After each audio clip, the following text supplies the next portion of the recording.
ममता प्रमोद गेडाम. काय सांगणार सध्या काल आलेल्या पावसामुळे घरातही पाणी गेलं आहे, रस्त्यावर पाणी आहे, घरातही पाणी आहे, काय माहिती? कालपासनं भरपूर पाऊस आला आहे, तरी इतकाही पाऊस नसला तरी आमचे पूर्ण घरं डुबले आहेत.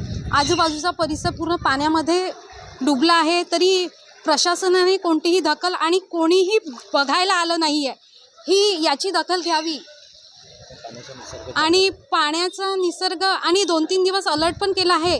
तरी अधिकाऱ्यांनी इथे बघायला यावं, तपासणी करावी आणि काय दखल घ्यायची आहे हे पण करावं. काय मागणी आपली या पावसामुळे रोगराई पसरू शकते? हां, या पावसामुळे रोगराई, तब्येती पण बिघडू शकतात आणि प्रशासनाने इथे तातडीची दखल घ्यावी ही विनंती आहे.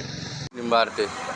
काय सांगणार, काल मुसळधार पाऊस झालेला होता आणि सूर्यटोलाचा तलाव ओव्हरफ्लो झालेला आहे, आपल्या घरात पाणी शिरलेलं आहे. काय सांगणार? ह्या 2 दिवसापासून झालेल्या मुसळधार पावसामुळे या सूर्यटोला वाडामधील एरियामधील जे लोकांच्या घरामध्ये आतमध्ये शिरलेलं पाणी आणि किचनपर्यंत पाणी शिरलेलं असल्यामुळे लोकांना फार त्रास आणि सामानाचं अस्तव्यस्त झालेलं आहे.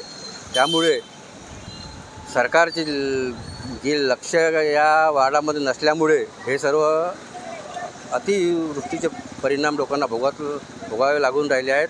आणि लोकांच्या घरी काही लोकांना इथं सार्वजनिक गणपती असल्यामुळे गणपतीच्या पेंडॉलमध्ये सुद्धा पाणी साचलेलं आहे आणि परिस्थिती एवढी गंभीर आहे की लहान मुलाबाळांना जाण्या येण्या खूपच त्रास होत आहे.